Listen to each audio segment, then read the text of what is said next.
Então, pessoal, é 7h40 já, né? Acho que a gente já pode começar. 10 minutinhos esperando todo mundo entrar. Conforme eu falei no grupo, eu fiz um fórum de apresentação, né? Eu gostaria que vocês participassem dessa live lá. Eu vi que só uma pessoa deixou um comentário lá para eu poder conhecer vocês e saber qual o nível, para poder nivelar, na verdade, a turma. Então, seria interessante se vocês depois conseguissem entrar lá e colocar as informações para eu ter acesso, né, a esses detalhes. Então, nós vamos dar início aí à disciplina de fundamentos do agronegócio. Eu me chamo Janara Almeida, conforme me apresentei lá no textinho, vocês já teriam visto, né? Eu sou engenheira agrônoma, eu sou formada aqui pela Unifesp, quem é de Marabá e aqui da região deve conhecer bem. Tenho mestrado aí em ciências ambientais, sou especialista também em direito ambiental e tenho um curso técnico em agroindústria, então sei mais ou menos, eu entendo aí mais ou menos como tem sido aí essa missão para vocês. Então, se eu puder colaborar, sejam à vontade para me mandar mensagem. Eu estou sempre disponível para atender. Vocês estão vendo o slide?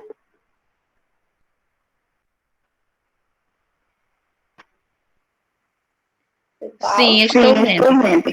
Tá bom, estão vendo bem também, né? Porque eu não consigo ver projetando o slide.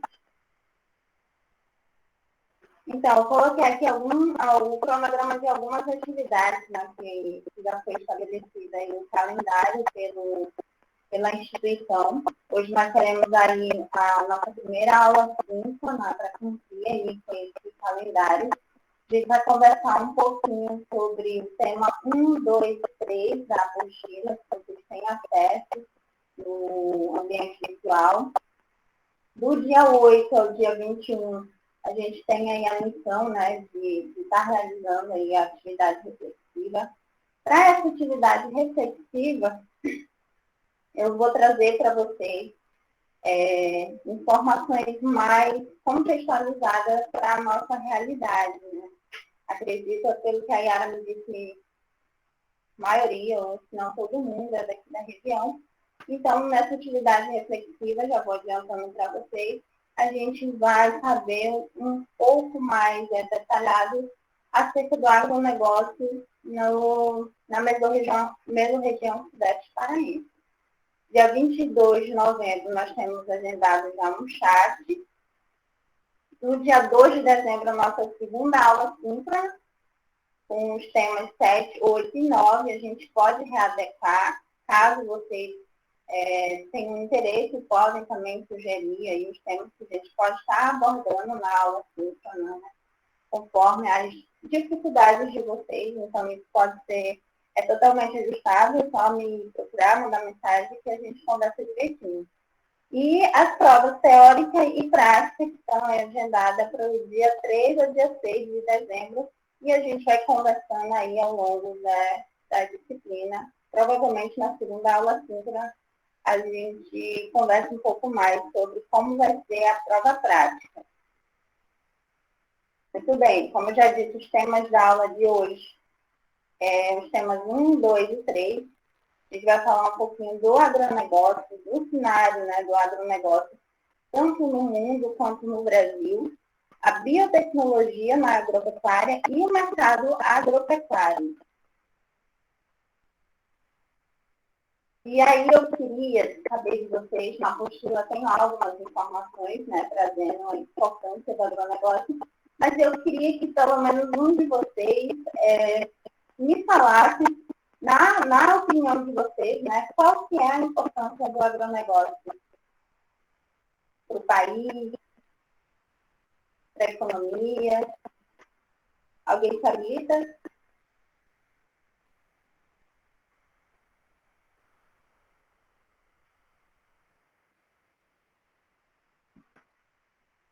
Ninguém?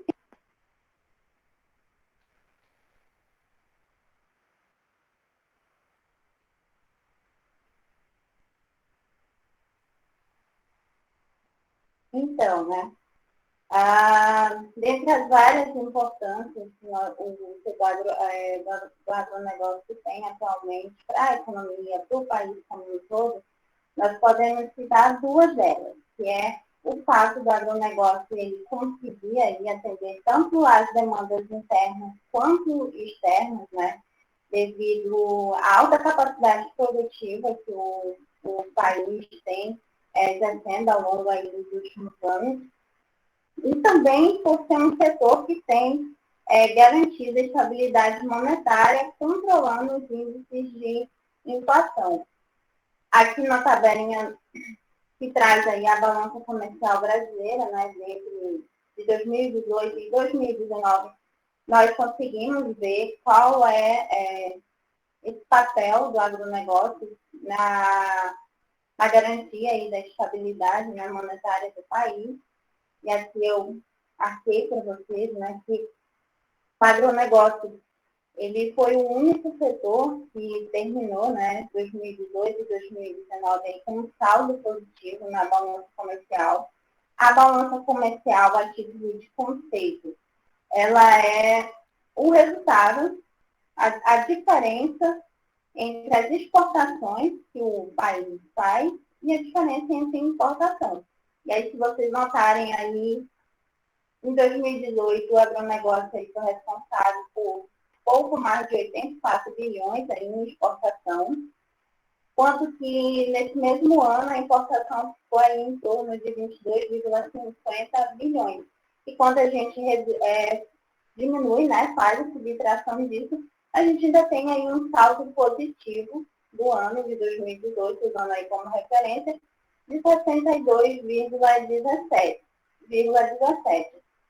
O agronegócio diferenciou aí, né, dos demais setores, vocês podem ver que terminaram aí a balança comercial negativa, e se não fosse o agronegócio, o país ele teria tido sérios problemas econômicos, né? Ou seja, que garantiu aí, que estabilizou a balança comercial do país foi o agronegócio durante os anos de 2018 e 2019. Então, a gente vê a importância do setor para a estrutura, né, monetária, financeira, econômica do Brasil.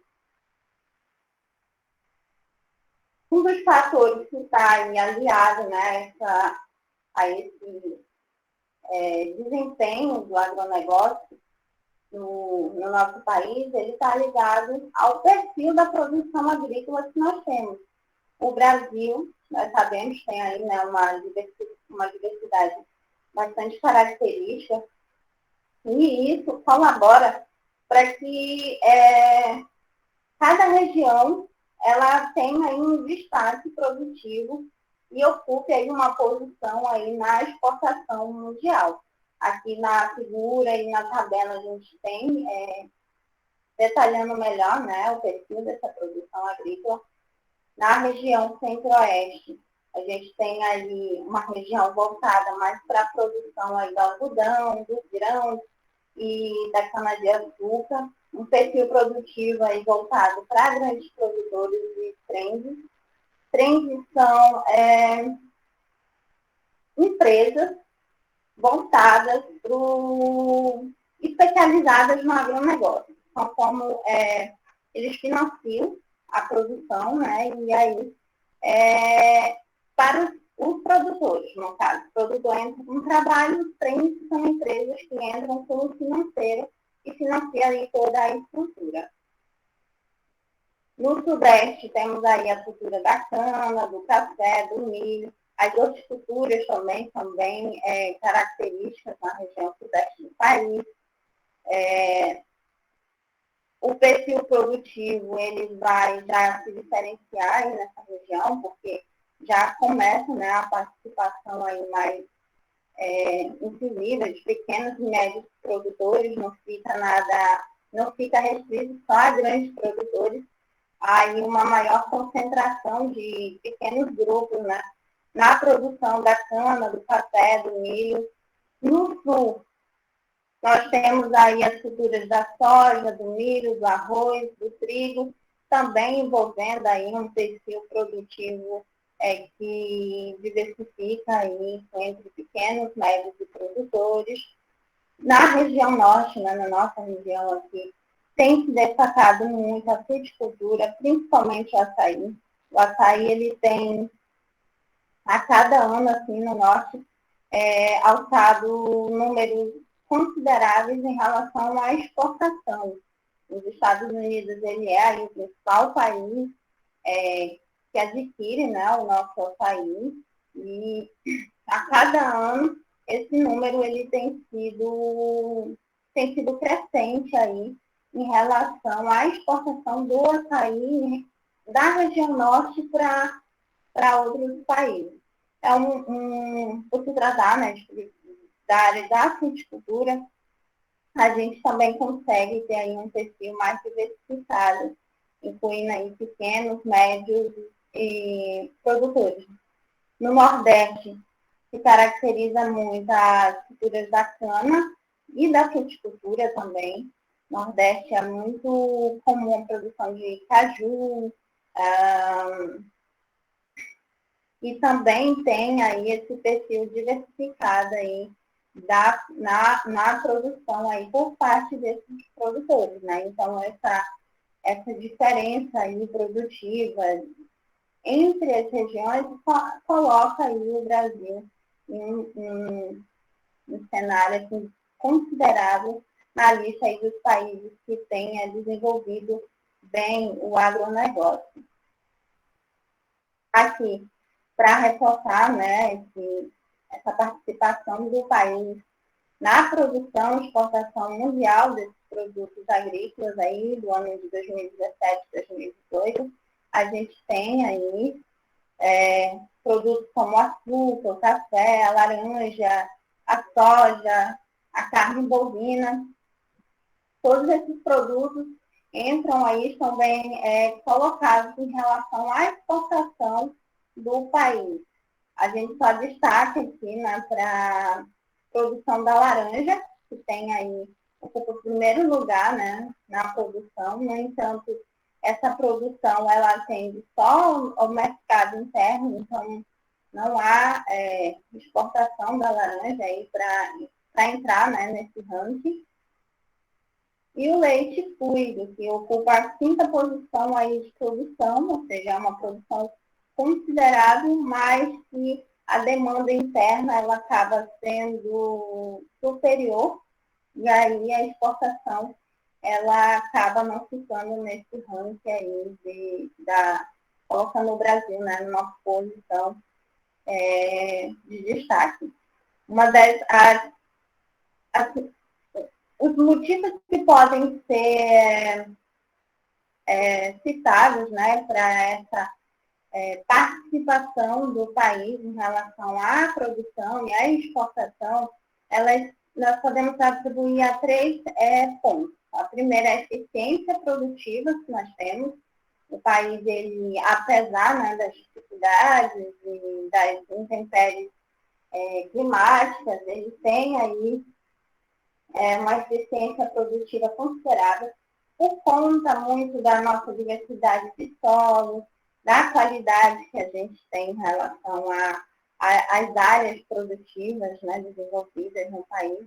A tecnologia, cada ano que passa, tem se buscado maiores investimentos nessa área tecnológica no país, o que tem contribuído bastante para o país ele estar aí alçando voos maiores, né, em relação à produção e à exportação desses produtos.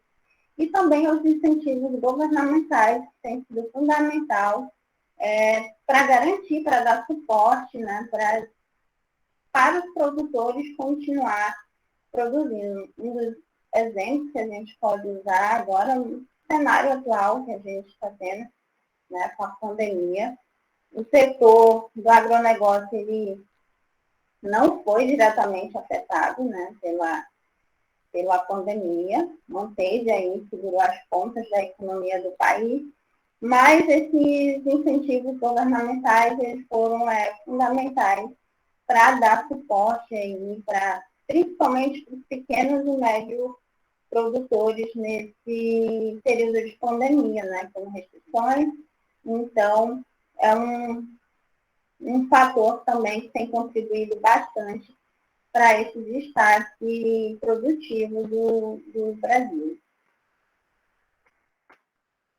E aí, né, a gente falou um pouco da importância aí do agronegócio, da posição do país em relação à produção e à exportação. E aí a gente fica se perguntando, né, de onde que começou toda essa história de agronegócio, de importação, de exportação, de produção. E aí a gente volta a milhares de anos, quando o homem ele ainda era nômade, né?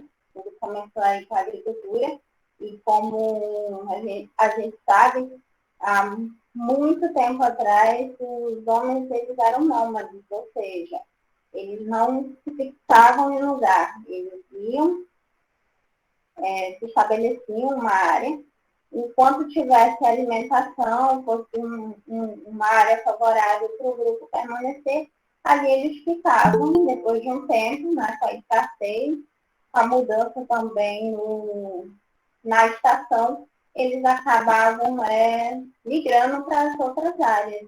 E isso foi durante muito tempo, até os homens perceberem que eles podiam domesticar tanto os animais que eles caçavam, né, tornar a vida um pouco mais fácil, ao invés de caçar, pegar esses animais, por exemplo, e criar, né, manter, prender, alimentar, e quando esses animais atingissem aí uma idade, um peso ideal, eles fossem consumidos. Então, daí a gente já vê de onde vem a pecuária, né? Da domesticação aí que os homens começaram a fazer dos animais. E da mesma forma foi com a parte vegetal. Os homens passaram, através da observação, a entender como se funcionava, né, o ecossistema, as sementes saíam no solo e ali dava origem a novas plantas e através da observação se entenderam o mecanismo, né, de atuação aí da natureza e começaram a executar essas ações de pegar a semente, cultivar. E nesse período, né, não tinha como sair cultivando todas as espécies, todos os animais, então era muito comum haver trocas entre os grupos. Um cultivava uma espécie, trocava com outro, e assim os homens passaram então a se fixar nas áreas, né, e dali obter a sua própria produção sem estar dependendo dessas mudanças sazonais que eles vinham fazendo já há milhares de anos. E aí aqui a gente tem algumas datas, né, alguns marcos importantes aí em relação a essa evolução que foi a agricultura, né, depois que os homens passaram a entender aí como que funciona e a cultivar o seu próprio alimento. E aí a gente volta aí para 1960, né, conhecida aí como a década da modernização da agricultura. Foi um período assim, que houve evolução, tanto no campo social, econômico, quanto no tecnológico. As propriedades rurais, elas passaram aí nesse período a depender de insumos e serviços. Até então, as propriedades rurais, elas eram consideradas autossuficientes. A propriedade rural, ela produzia a sua própria semente, o seu próprio produto, sem depender de insumos externos e serviços. E quando a gente fala de serviços, a gente fala principalmente de mão de obra, de pessoas trabalhando. E aí essa década se caracterizou aí com essa mudança, né? As propriedades rurais, elas passaram, elas expandiram, houve aí uma melhoria no padrão, né, socioeconômico das pessoas, e aí essa necessidade surgiu. Então, as propriedades, elas passaram, então, a ter necessidade de consumir insumos e serviços externos. Nessa época também a gente destaca aí a atuação do governo, mais uma vez, né? Quando a gente fala aí na questão do crédito agrícola e dos financiamentos, né? Para financiar aí essa modernização, né? O governo ele subsidiou aí com empréstimos, financiamentos, para estar aí adquirindo os insumos tecnológicos mais modernos. A administração dos preços agrícolas também foi fortemente influenciada aí pelo governo, né, nessa década.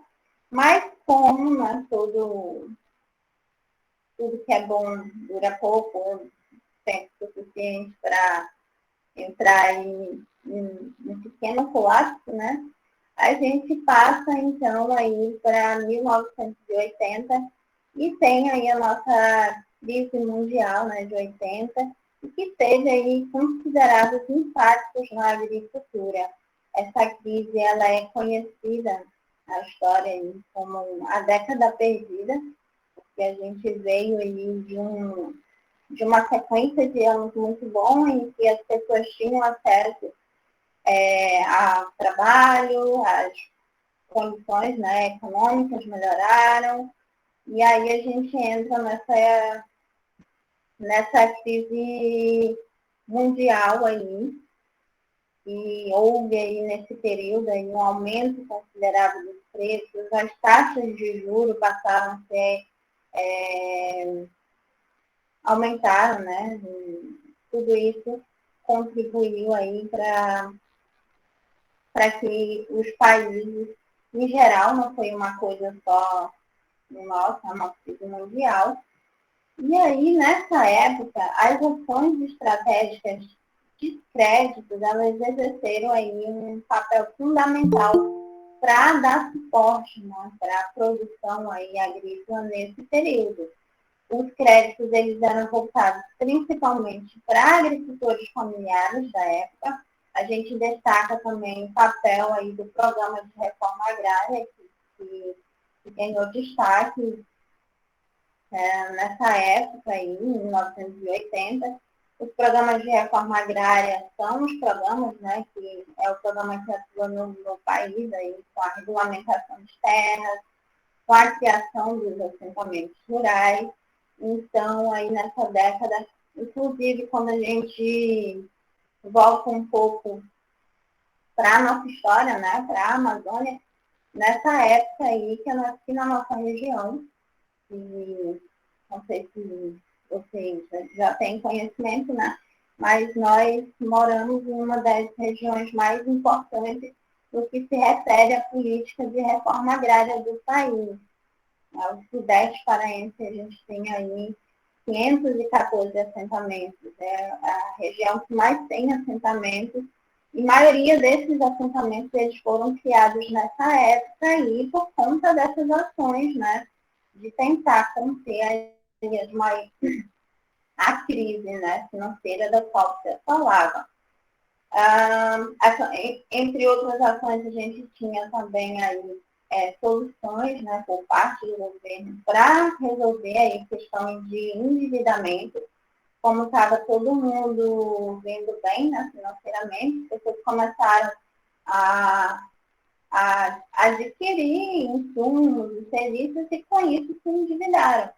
Então, uma das ações era entrar aí propondo, né, soluções para essas pessoas, tanto para produtores quanto para cooperativas resolverem aí, respirarem um pouco nesse período, né? Além dos fundos regionais de investimento aí no setor agrícola. Passado esse momento tenebroso da nossa história da agricultura, a gente dá um salto aí para 1990, né? Que é conhecido aí para o chamado neoliberalismo e agricultura, onde a gente já tem aí um destaque maior para o aumento de financiamento privado. Ou seja, nesse período até então, a maioria dos investimentos, eles eram feitos por parte do governo. E a gente sabe que o governo ele não consegue, né, a máquina pública não consegue financiar todo mundo e todos os setores. Então, nessa época tem aí um crescimento, né, a maior participação de financiamentos privados, o que conseguiu fazer com que a máquina pública, o governo, respirasse um pouco em relação a essa questão. E também para que os produtores tivessem outras opções, né, com juros diferenciados, dando mais opções para os produtores na época. Quanto à definição de agronegócio? O termo agronegócio ele vem do inglês, agribusiness. Conceituadamente, nós podemos falar de Professora, agronegócio. licença, o seu áudio está muito ruim, está cortando muito. É? Peraí, vou tentar. Melhorou? Só repete, por favor. Melhorou? Para mim ainda está parecendo cortando. Tá para todo mundo ruim, gente? Para mim está cortando. Está falhando. Só um minuto. Eu vou tentar resolver trocando o fone.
Melhorou, gente?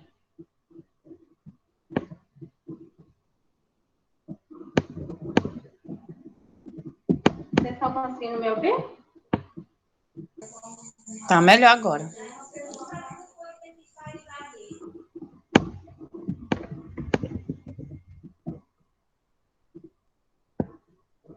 Oi. Oi, agora tá melhor.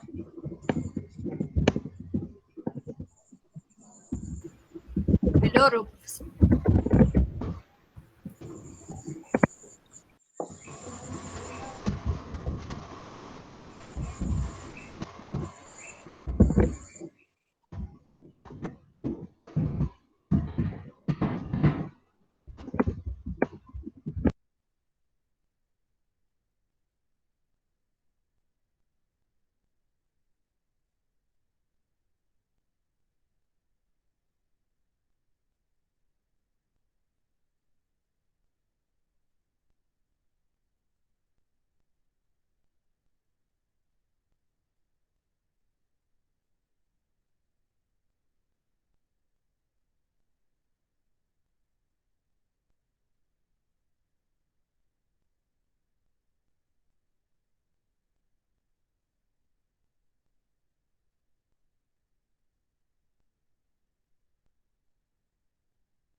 Tá dando para ouvir agora, pessoal?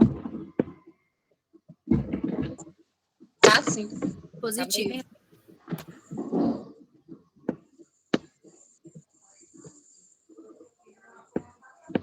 Oi. Agora tá bem melhor. Oi, professora, tá melhor agora. Mas ainda tá ruim.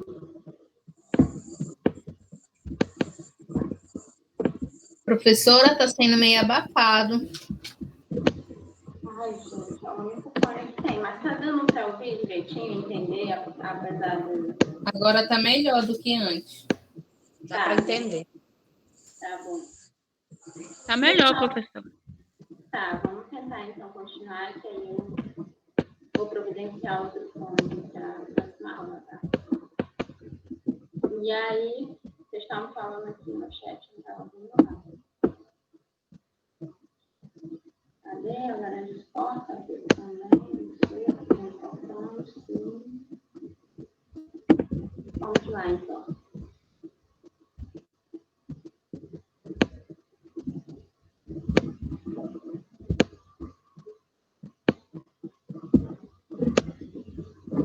Então, pessoal, como eu estava falando, né?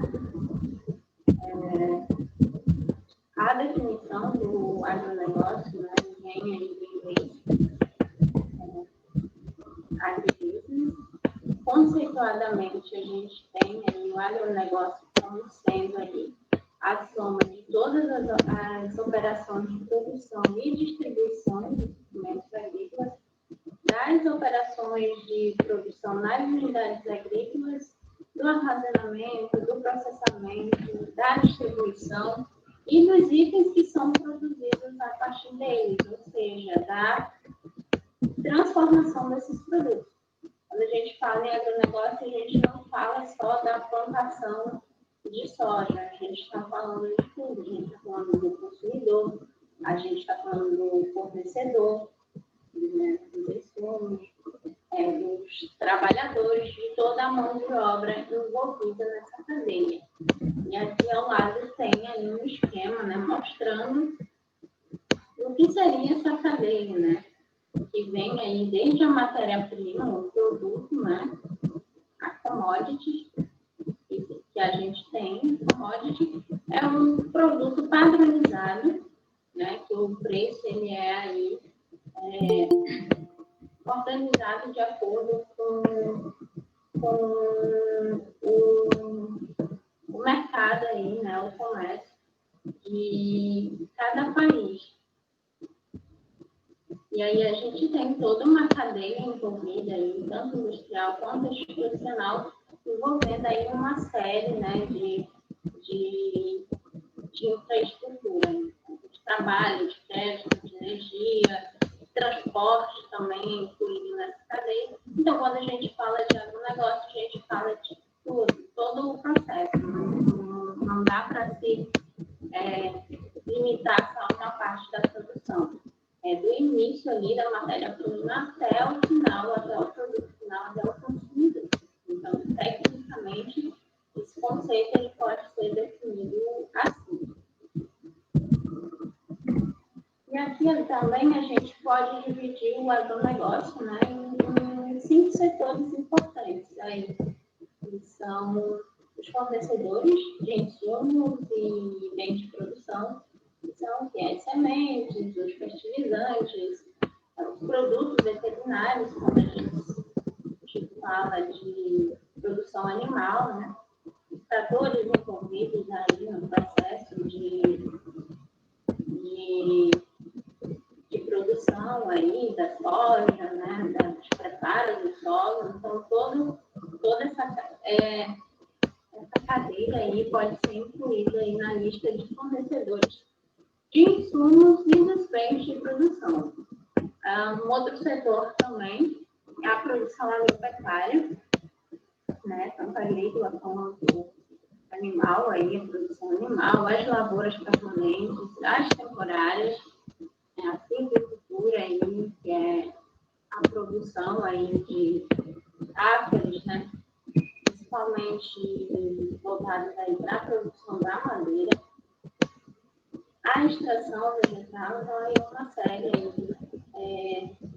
de itens que englobam aí a produção agropecuária. Terceiro setor, a gente já fala aí do processamento e da transformação, né? Incluindo aí as indústrias de alimentos, as indústrias têxteis, de vestuário, que é a transformação do produto que temos. A soja, ela é transformada, depois ela vira óleo. Então, é nessa etapa aí, nessa parte do setor do agronegócio que a gente detalha, né, o processamento e transforma ali os insumos de produção que a gente tem. A distribuição e o consumo, né, que engloba aí os restaurantes, os supermercados, o comércio, a exportação está incluída aí nesse grupo, nesse setor, e os serviços de apoio, que somos nós, os agrônomos, os técnicos de agronegócio, os veterinários, a pesquisa, que é fundamental aí, né, para melhorar aí os produtivos também, principalmente em relação ao melhoramento genético, que a gente vai falar um pouco mais à frente. Então, esses serviços de apoio, eles atuam aí em conjunto, né, com esses outros setores, e aí se configura aí o agronegócio. E aí nós precisamos ter em mente, né, enquanto técnicos do agronegócio, e para analisar aí um sistema agroindustrial, é preciso ter em mente que precisa seguir aí duas orientações.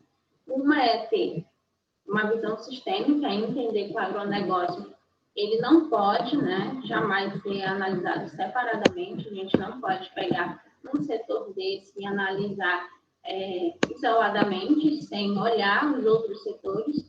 E também está aí uma segunda orientação, né, analisando aí as ações do governo e das instituições responsáveis pela comercialização. Por quê?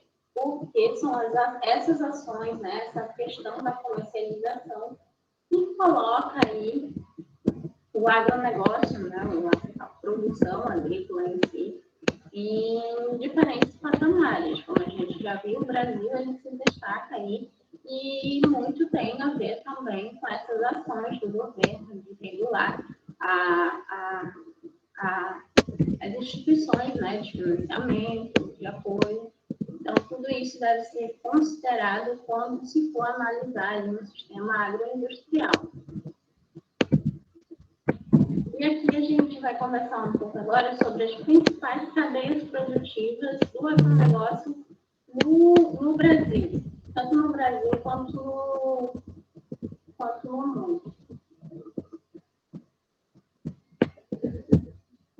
Só um minuto, gente. Ainda está ruim, meu Deus do céu.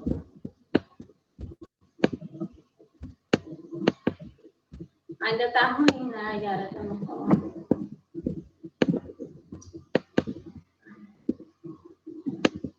Só um minuto, gente. Vou resolver o problema do fone.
Melhorou, pessoal?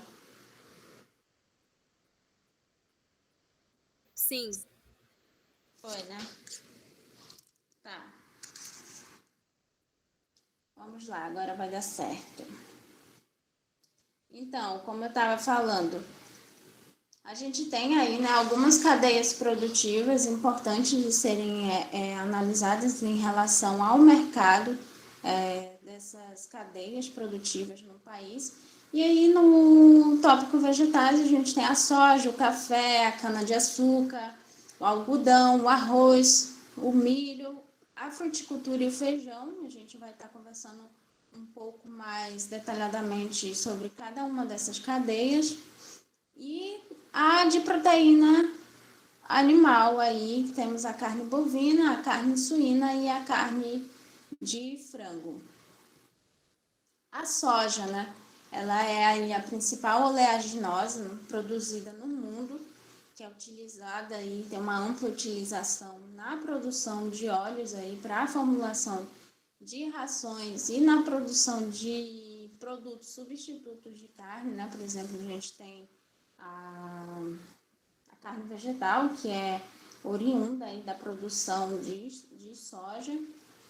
Então, atua aí dos exemplos, né, da substituição dessa oleaginosa aí em relação a carnes. O Brasil, ele tem aí a cada ano, conforme vocês podem estar observando aí no gráfico, né, gerado pelo Conab, aí a cada ano, desde 99, aumentado aí a produção de soja no país, né, em 2018 aí, para 2019, produzindo aí quase 120 milhões de toneladas aí de soja. A gente destaca também aí, né, o pico dessa produção, que foi aí o ano de 2017 e 2018. A maioria dessa soja produzida no nosso país, ela é destinada à exportação aí para a China. A China, ela é o nosso principal cliente, não só da soja, mas também de muitos outros produtos. Ou seja, a importância, né, do país manter aí uma boa relação com a China, que é o nosso principal comprador aí, em relação nesse caso, a soja. A gente tem aí cerca de 27,8% de toda a nossa produção, ela é destinada à China. E muito desse interesse da China pela soja é por conta da questão alimentar deles, né? Utilizam muito shoyu, por exemplo, e o shoyu, a base dele é feito aí da soja. Então, o que explica aí a China ser o nosso principal consumidor aí desse produto, né, exportado. Quanto à participação aí por região na produção de soja, aí, tendo como referência o ano aí de 2018 para 2019, nós temos aí com 46%, né, dessa produção nacional, um destaque aí para a região centro-oeste, né, e para a região sul, que juntas aí é responsável aí com mais da metade da produção, cerca de 80% aí da produção de soja do país. E aí a gente destaca, né, que os estados aí do Mato Grosso, com a maior produção aí, né, tendo como referência esse ano de 2018, seguido do Paraná, do Rio Grande do Sul e de Goiás. A gente destaca também para o que chamamos de Matopiba. Matopiba é um acrônimo, ou seja, é uma junção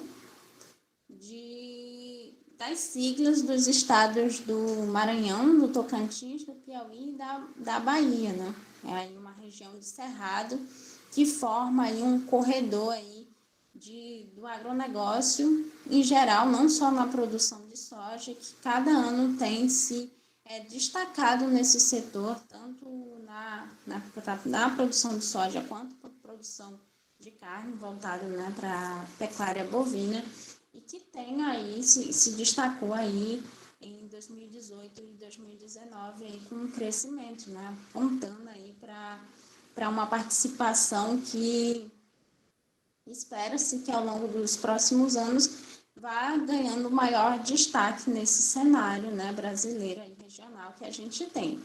E as expectativas, né, futuras aí em relação à produção de soja no Brasil é que até 2023 o consumo interno da soja ela chegue aí a 50,6 milhões de toneladas, aí tendo aí um aumento em relação à produção, aí ao consumo interno de 2018, né, 2019, um aumento aí de quase 20% nesse consumo. Um outro produto vegetal de destaque, né, tanto na história do Brasil, né, desde aí, o período da colonização, o café, ele está incluído na nossa história. Ele é o Brasil é o maior produtor e exportador de café. Os nossos principais clientes aí, né, de importadores aí do café brasileiro, a gente destaca aí a Alemanha, os Estados Unidos, a Itália, o Japão e a Bélgica. E um fato que a gente destaca também em relação à produção do café é uma característica, né, que deve ser bastante considerada na sua produção, que é a chamada bienalidade. A bienalidade, ela é essa diferença que vocês vão estar vendo aí no gráfico. Um ano, ela apresenta aí uma bienalidade negativa, no outro ano ela apresenta uma bienalidade positiva, ou seja, há uma diferença de rendimento de produção de um ano para o outro do café. Então, isso tem que ser considerado, né, quando se fala aí da produção do café, quando for, né, implantar, tem que levar em consideração esses fatores.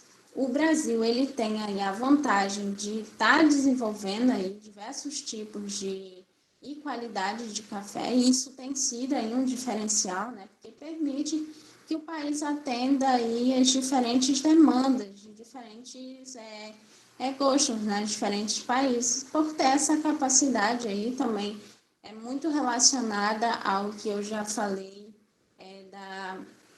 da diversidade, né, de solos que nós temos, de investimentos também em relação à tecnologia e principalmente ao melhoramento dessas espécies. Então, isso coloca aí o Brasil em vantagem quanto à saída, né, à oferta aí de diferentes tipos de café.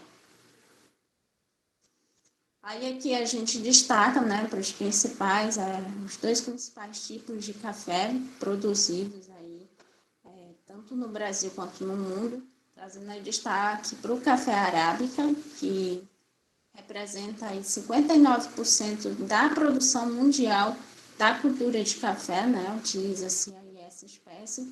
E aí, quando a gente fala aí de características morfológicas, né, desse café, a gente consegue diferenciar o arábica, né, do Conilon robusta, que é o segundo mais utilizado, que é aí um grão, como vocês podem estar vendo na imagem, um grão aí mais achatado e alongado quando comparado ao outro.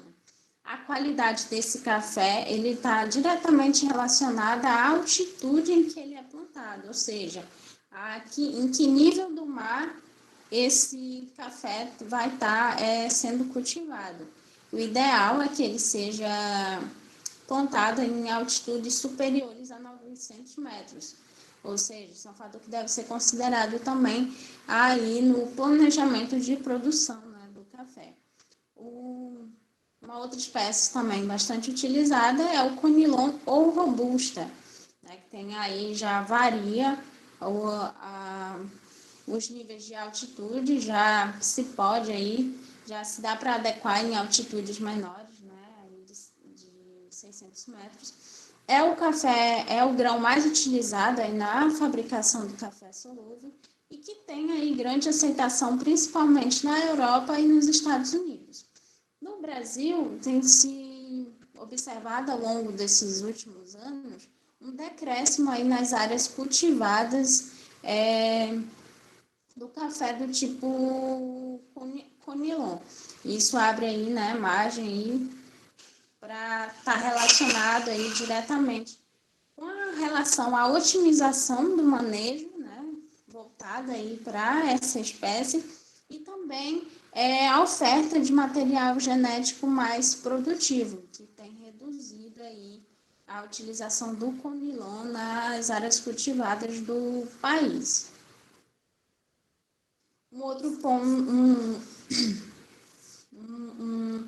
uma outra commodity também bastante relevante em relação à categoria de vegetais, né? A cana-de-açúcar, que assim como o café está aí, né, atrelada à história do nosso país, a cana-de-açúcar ela vem aí entre 2000 e 2018, né, apresentando aí um crescimento na produção aí das áreas de cana-de-açúcar. Esse crescimento ele está, na verdade, relacionado a 3 fatores. O primeiro deles é o crescimento da população, né, e o respectivo aumento do poder de compra, ou seja, a população ela tem aumentado e, consequentemente, o consumo aí por cana, né, produtos advindos da cana-de-açúcar, tem aumentado aí exponencialmente. Um outro fator também pode ser relacionado aí ao aumento do consumo de alimentos processados vindos da cana-de-açúcar e do consumo aí estimulado de adoçantes de baixa calorias, né? Todo mundo querendo ser fitness. E aí isso tem auxiliado bastante aí para essa expansão aí na produção de cana-de-açúcar no nosso país. Quanto a participação mundial aí, né, dos países produtores, o Brasil, ele representa aí cerca de 22%. E aí a gente tem uma lista de outros países, né, o México, já com uma produção mais baixa e a média aí dos outros países, né, com 26%. Aqui nós temos do lado aí nesse outro gráfico a produção de cana-de-açúcar por região. A região norte, que é a linhazinha amarela aí, vocês observarem, a última linhazinha amarela, né, que é a nossa região aqui, ela está em última em relação à produção de cana-de-açúcar. E o destaque aí, o nosso grande produtor é a região centro-oeste.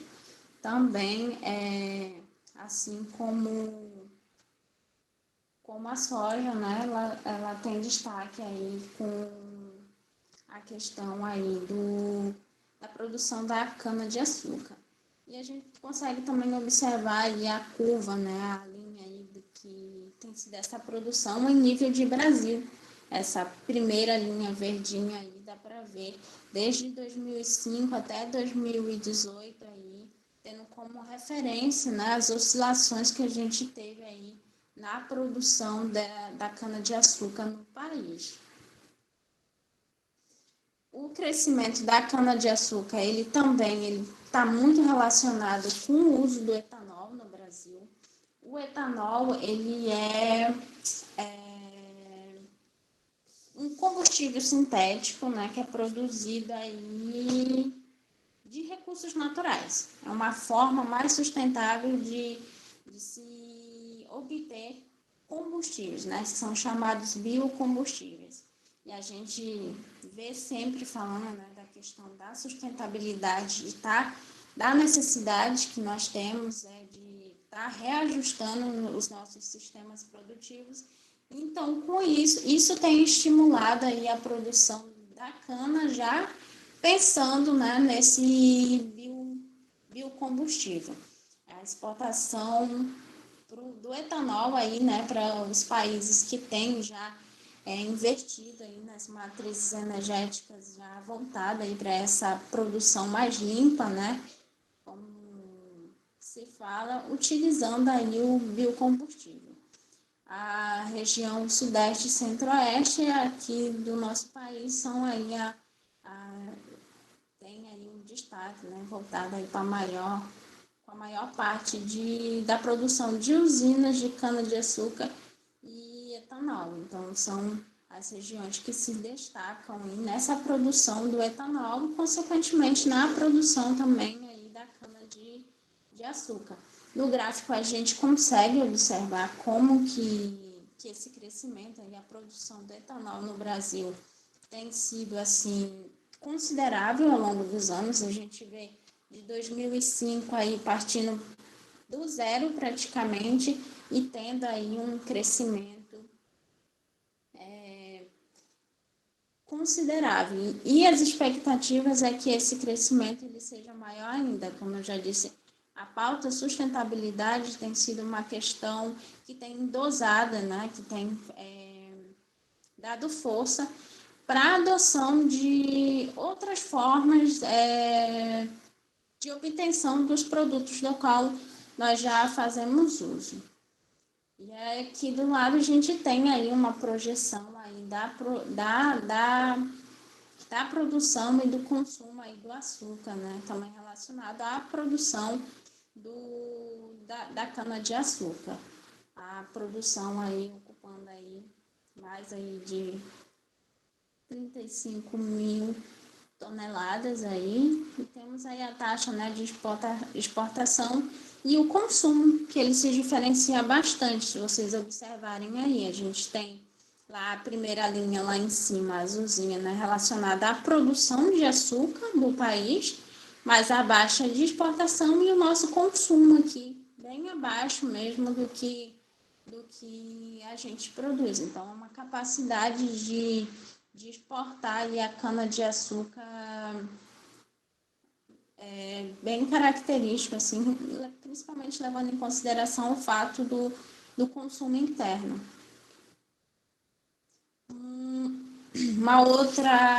outro produto agrícola também que merece destaque é o algodão, por ser, né, aí uma das mais importantes culturas de fibra do mundo, né? Tem cerca de 35 milhões de hectares plantados no globo atualmente e que vem aí desde 1950 tendo um aumento exponencial aí anual, ou seja, cada ano tem um crescimento médio aí de cerca de 2% aí da demanda do algodão nos países. O comércio mundial atualmente ele movimenta aí cerca de 12 bilhões voltados para a produção do algodão, né, da fibra.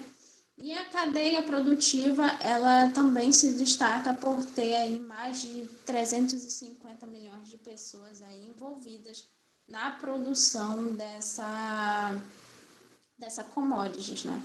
Os principais produtores de fibra de algodão que nós temos é a China, a Índia, os Estados Unidos, o Paquistão e o Brasil também, mais uma vez, estando aí entre os principais produtores aí de uma importante e movimentada, né, commodities aí em relação à economia do mundo.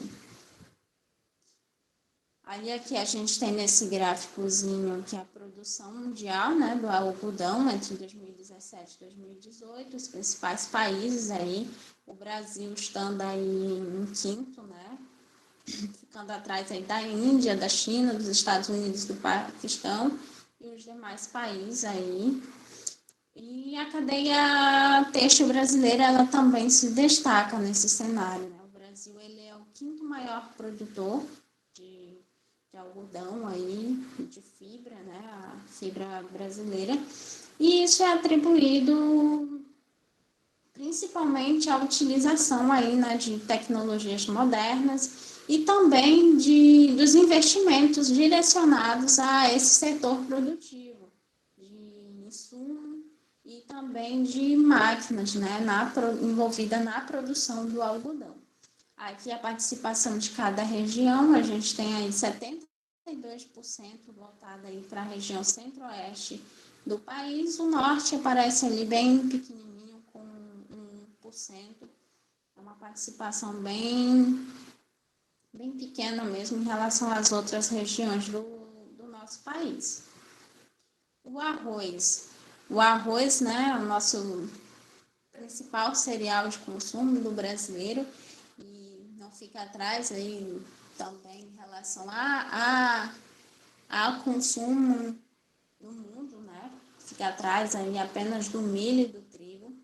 O Brasil, ele não figura no topo aí da lista de produtores de arroz, né? A gente tem uma demanda muito alta desse produto, então o que é produzido no país acaba ficando no país e ainda tem necessidade de importar de outros países para atender a nossa demanda, inclusive a alta, né, dos preços do arroz, que todo mundo comenta e fala, muito relacionada a isso, a questão das oscilações do valor do dólar, da nossa produção não conseguir atender ao nosso mercado, então tem a necessidade de importar de outros países, né? E isso acaba pesando no bolso de nós, consumidores. Quanto à produção mundial de arroz, aí o primeiro lugar aí fica por conta da China, seguido da Índia e da Indonésia. O Brasil aparece ali no finalzinho da fila, em nono lugar, aí, com pouco menos aí de 20 mil toneladas aí, de produção aí de arroz, né? E quando a gente volta aí para as regiões produtoras de arroz no país, a região sul é a maior, né? Fica aí com quase toda a nossa produção aí, com 83%. E aí a gente tem os estados do Rio Grande do Sul e de Santa Catarina com 81% da produção nacional, né? O arroz ele pode ser cultivado de duas formas no nosso país, né? Na região sul é mais comum o cultivo em vases inudáveis. Vou colocar aqui a imagem para vocês verem como que é, né, esse cultivo de vaso. Na verdade, utiliza assim, a margem de rios, garapés e se cultiva o arroz, que é a forma mais comum na região sul.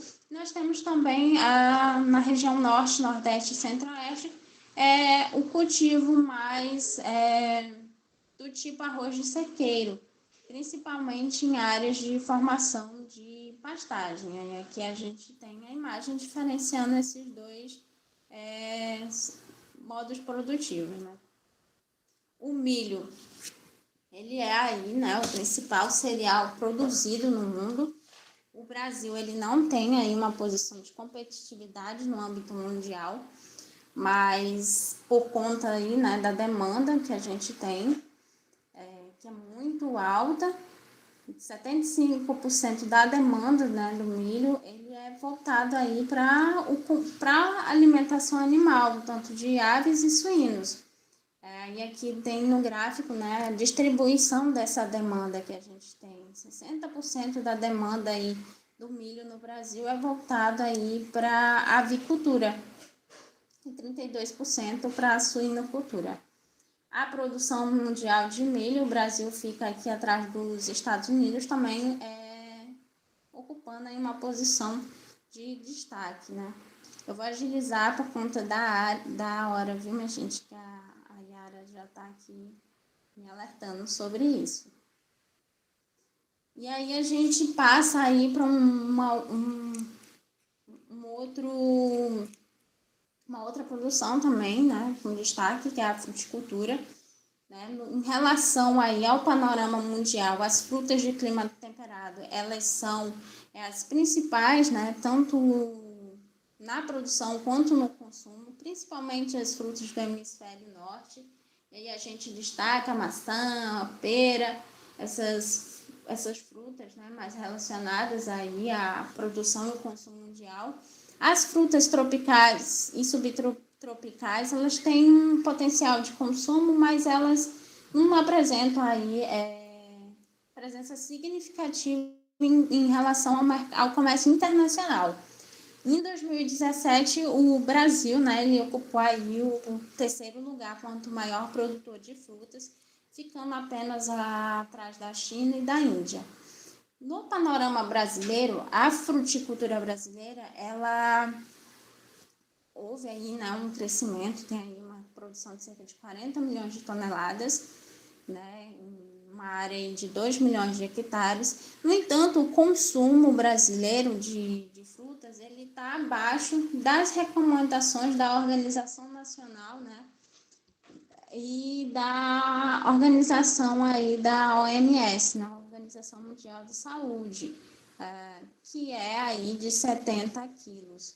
Então, é um fator que tem sido bastante considerado, principalmente em relação à questão da segurança alimentar, que esse baixo consumo. Um país que produz aí tem destaque na produção, mas o consumo interno ele tem ficado abaixo do recomendado pelas entidades, né, de saúde.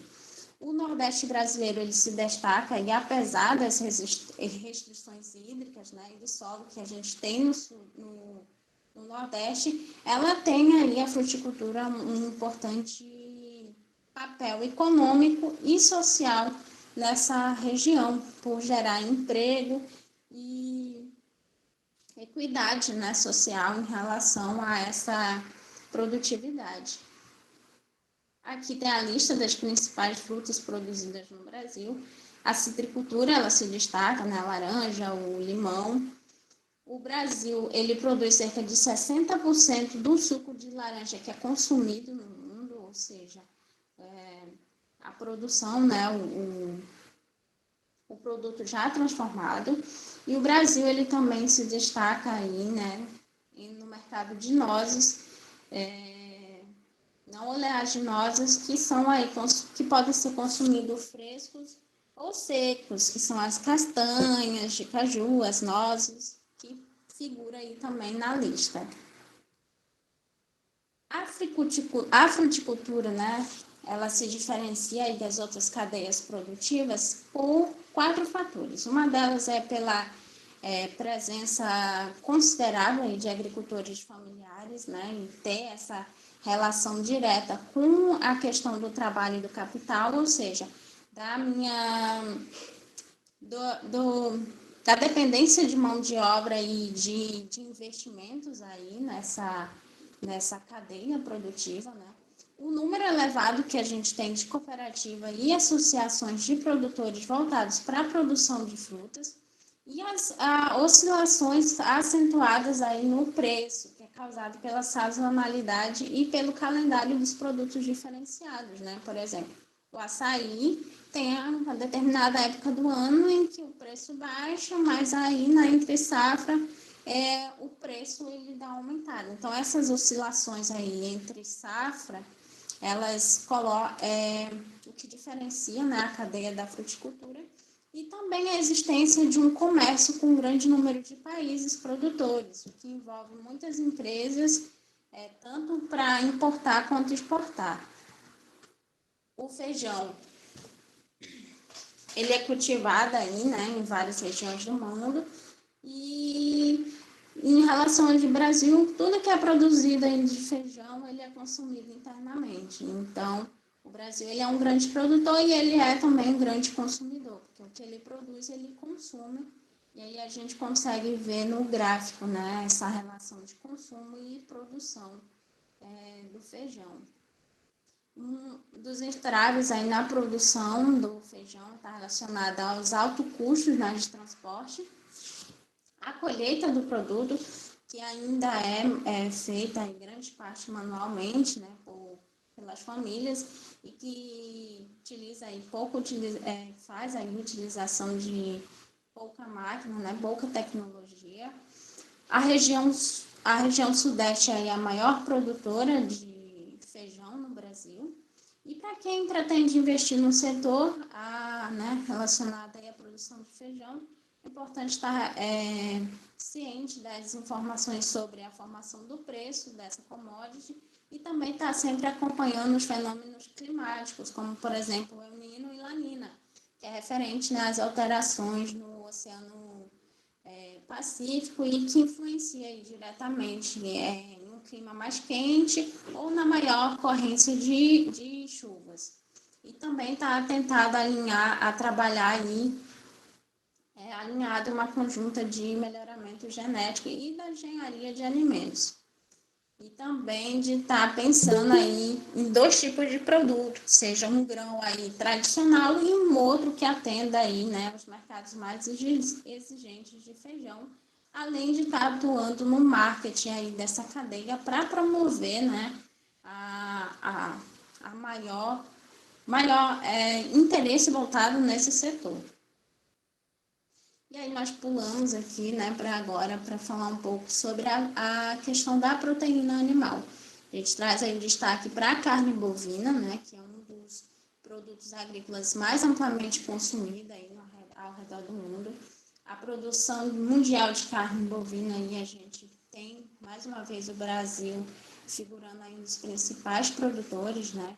O Brasil ele tem uma capacidade muito grande de estar aumentando a produção, né, de carne bovina, principalmente porque aqui nós temos um sistema de criação que é quase 100% no pasto, né, da forma que a gente vê aí. Esse sistema, ele culturalmente já estabelecido no nosso país, ele dá essa capacidade, né, de o país expandir essa produção, também por ter uma menor dependência dos grãos, por apresentar alta taxa de produtividade, né, de produção animal nessas áreas de pasto, e também por apresentar um custo de produção mais baixo do que em outros países, justamente por utilizar esse sistema de criação que é quase todo ao pasto e por não estar necessitando, dependendo de grãos, né, para a alimentação desses animais. Quanto à participação por região, aqui a região centro-oeste é a maior produtora aí, né, de carne bovina do país. Em 2019, a gente tinha um rebanho de 212,68 milhões de cabeças de gado, e a tendência aí mundial é que haja aí um crescimento, né, da população urbana e, consequentemente, o consumo de carne bovina atende a esse crescimento e também deve apresentar aí um aumento ao longo dos próximos anos. Uma outra questão também, né, envolvida aí na proteína de carne é a carne suína, que é a proteína animal mais importante do mundo e que em 2017 teve aí uma produção mundial de 103 milhões de toneladas. O Brasil aqui, entre os países produtores, né, figura aí em 4º lugar em relação à produção de carne suína. No entanto, o Brasil ele tem aí uma participação, aí, quando comparado com a carne bovina e a de frango, ainda é pequena, né? É incipiente a participação em relação à produção da carne suína. E o principal motivo está relacionado aí às barreiras sanitárias que são impostas, né, por alguns importadores, ou seja, as regras que esses países impõem aí para a forma de produção dos animais, dos suínos, e aí o Brasil ele não tem conseguido atender essas exigências, então ele fica aí com essa pouca participação. Aí, aqui a região sul é a maior aí, né, produtora do país de carne suína, está aí concentrada aí na região sul do Brasil, gera aí mais de 186 mil empregos diretos e indiretos aí. O Brasil em 2010 tinha um consumo per capita aí de 14,1 quilos aí de carne suína por habitante, e em 2013 houve aí um aumento, ou seja, ao longo dos anos tem-se havido maior interesse do brasileiro pelo consumo da carne suína. A carne de frango, né, ela é responsável também por uma série de empregos, tanto direto quanto indireto, né? Mais de 3,6 milhões de pessoas tem aí, trabalha diretamente envolvido na cadeia aí da avicultura, o que corresponde aí a quase 1,5% do PIB nacional. Esse setor ele é representado aí por ter centenas de produtores integrados, né, e empresas beneficiadoras e dezenas de empresas exportadoras, esses produtores integrados são grupos, né, que financiam aí a produção da avicultura, né, dando ao produtor toda a questão, todo o subsídio para o produtor produzir, né, desde o pintinho de um dia até a idade de abate dessas aves. E tem aí uma importância social porque está concentrada principalmente no interior do país. A região sul, ela é aí a maior, né, produtora de frango aí do nosso país, com 61%. Quanto à produção brasileira, né, mais da metade, 68%, foi destinada ao consumo interno e 32% para exportação. Aqui no gráfico tem, né, a divisão aí de produtos, sendo os cortes aí tendo a maior saída, né, para exportação. E esse crescimento na cadeia da avicultura, ela está relacionada, né, aos baixos custos de produção que a gente tem aqui em relação aos outros países, também ao modo de produção cooperativista, né, muitas cooperativas relacionadas a unificar, né, a produção aí, principalmente de pequenos e médios produtores no sul do país, e também por ter um modo de produção integrado, ou seja, produtor e indústria. A indústria financia, como eu já disse, o produtor, né, com todos os insumos que ele precisa. Então, isso tem contribuído para o crescimento nas exportações da carne de frango. E aqui a gente, né, passou aí por toda essa cadeia produtiva, tanto vegetal quanto animal, e a gente agora fala de um assunto que tem, como eu já disse, sido pauta, assim, que vocês já devem ter ouvido, né, o conflito existente entre o agronegócio e a questão ambiental, por relacionarem, né, muitos ambientalistas relacionarem aí as atividades produtivas do agronegócio por utilizar, né, extensas áreas com monocultivos, né, ou seja, uma espécie, há problemas ambientais. Eles fazem essa ligação. Então, nós precisamos ter em mente em que nós podemos e devemos, né, desenvolver um agronegócio pensando também no que é sustentável, tendo essa responsabilidade ambiental, né, aliando aí a questão social, que é a geração de emprego, a questão econômica, geração de renda, de trabalho, né? Todas essas dimensões aqui citadas precisam atuar em conjunto para que possa haver, né, sustentabilidade, para que a gente possa ter aí um agronegócio voltado para essa preocupação em gerar não só a questão ambiental. Quando a gente fala em sustentabilidade, a gente só pensa em meio ambiente, né? Não, mas a gente fala também em relação à geração de emprego, a questão social, que precisa ser considerada. Aqui a gente tem, né, os objetivos aí de desenvolvimento sustentável, que aí o Brasil ele está aí, né, figurando na lista dos países que tem esses 17 objetivos aí para ser cumpridos. Então, faz parte aí, né, da missão do país tentar alcançar aí, tanto na questão de geração dos empregos, como eu já disse, quanto para a erradicação da pobreza, da fome. Todas essas questões estão relacionadas diretamente com o que é sustentável.